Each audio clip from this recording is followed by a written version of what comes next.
దేవుని నామమునకు మహిమ కలుగును గాక. మీ అందరికీ మరణాత. ఇవాళ మనము అపోస్తుల కార్యము నుంచి ఒక వచనాన్ని చదువుకుందాము. అపోస్తుల కార్యము 1వ అధ్యాయము 4వ వచనాన్ని మనం చదువుకుందాం.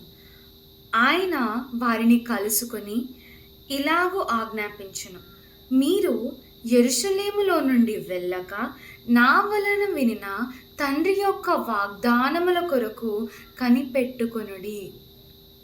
దేవుని నామమునకు మహిమ కలుగును గాక. ఈ మాటని యేసుక్రీస్తు ప్రభువారు పలుకుతూ ఉన్నారు.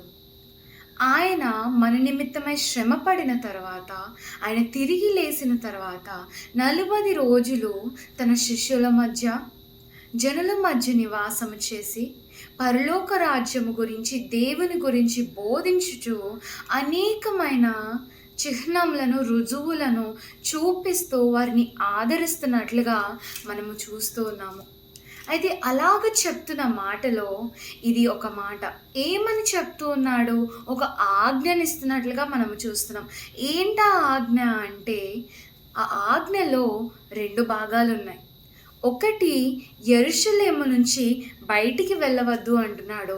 రెండవది, ప్రమాణముల కొరకై, వాగ్దానముల కొరకై కనిపెట్టుకొని ఉండండి అని చెప్పి దేవుడు సెలవిస్తున్నాడు. మనము యెరూషలేమును గమనించినట్లయితే, యెరూషలేమును ఒక ఊరిగా మాత్రమే కాకుండా, ఒక ప్రాంతముగా మాత్రమే కాకుండా, యెరూషలేమును దేవుని యొక్క సన్నిధికి గుర్తుగా చాలాసార్లు మనం చూస్తూ ఉంటాము. దేవునికి గుర్తుగా మనము చూస్తూ ఉంటాము. రక్షణకును, పరిశుద్ధతకును గుర్తుగా మనం యెరూషలేమును చూస్తున్నాం. అయితే దేవుడు ఈరోజు మనకేమని చెప్తూ ఉన్నాడంటే, ఏమని ఆజ్ఞాపిస్తూ ఉన్నాడంటే, యెరూషలేము నుంచి బయటికి వెళ్ళవద్దని చెప్తూ ఉన్నాడు. నీ ప్రార్థనా జీవితం నుంచి బయటికి వెళ్ళవద్దని చెప్తున్నాడు. దేవుని సన్నిధి నుంచి నీవు బయటికి వెళ్ళవద్దు అని దేవుడు చెప్తున్నాడు. బయటికి వెళ్ళకుండా ఏం చేయాలి ప్రభు అంటే, ఇదిగో నా వాగ్దానముల కొరకై, నా వలన మీరు పొందుకుంటున్న తండ్రి యొక్క వాగ్దానముల కొరకై ఎదురు చూడండి అని దేవుడు చెప్తూ ఉన్నాడు. ఎందుకు ఎదురు చూడాలి ప్రభా? నీ సన్నిధిలో ఎందుకు ఉండాలి ప్రభా అని అంటే, వాక్యంలో దేవుడు అంటున్నాడు, నేనే మార్గము, నేనే జీవము, నేనే సత్యము అని అంటున్నారు.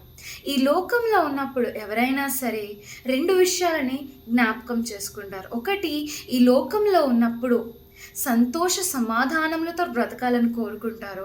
రెండవది, చనిపోయిన తర్వాత పరలోక రాజ్యంలో వెళ్ళాలని ప్రతి ఒక్కరు కోరుకుంటారు.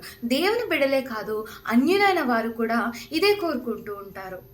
కాకపోతే దేవుడు చెప్తున్నాడు, మీ గోల్ కరెక్టే, కానీ మీరు చూస్ చేసుకునే మార్గము డిఫరెంట్ అని చెప్తున్నాడు. మీరు చూస్ చేసుకునే మార్గంలో లోపం ఉంది అని చెప్తున్నాడు. మీరు చూస్ చేసుకునే మార్గము సరి అయినది కాదు అంటున్నాడు. నువ్వు ఈ లోకంలో చక్కగా బ్రతకాలన్నా, ఈ లోకంలో సంతోషముగా ఉండాలన్నా, ఈ లోకంలో సమాధానముతో ఉండాలన్నా, ఈ లోకం నేను ఫుల్ఫిల్డ్గా జీవించాలన్నా, తర్వాత నువ్వు ఈ లోకంలో ముగించుకొని నువ్వు పరలోక రాజ్యానికి వెళ్ళాలన్నా, యేసుక్రీస్తు ప్రభువు మాత్రమే నిజమైన మార్గముగా, సత్యమైన మార్గముగా, ఆయన జీవానికి దాతగా, దారిగా వాక్యంలో చెప్తూ ఉన్నాడు. అందుకే చెప్తూ ఉన్నాడు, రక్షణను, యెరూషలేమును, దేవుని సన్నిధిని, ప్రార్థనను, వాక్యమును వదిలిపెట్టి బయటికి వెళ్ళొద్దని చెప్తూ ఉన్నాడు. వదిలిపెట్టకుండా ఆయన చేసే కార్యముల కొరకై, ఆయన ఇచ్చిన వాగ్దానముల నెరవేర్పు కొరకై, ఆయన ఇచ్చే రక్షణ కొరకై, స్వస్థత కొరకై, సమాధానము కొరకై ఎదురు చూడమని దేవుడు చెప్తూ ఉన్నాడు. ఎందుకంటే మనము నిరీక్షణ కలిగిన వారమైతే, నిజమైన దాని మీద నిరీక్షణ కలిగిన వారమైతే, మన నిరీక్షణ ఎప్పటికీ కూడా వ్యర్థమైపోదు. దేవుడు ఇచ్చిన మాటను ఆడి తప్పని వాడు కనుక let us all be strong, let us all have this perseverance and pursue the way of the Lord. May the Lord be with you always. Amen.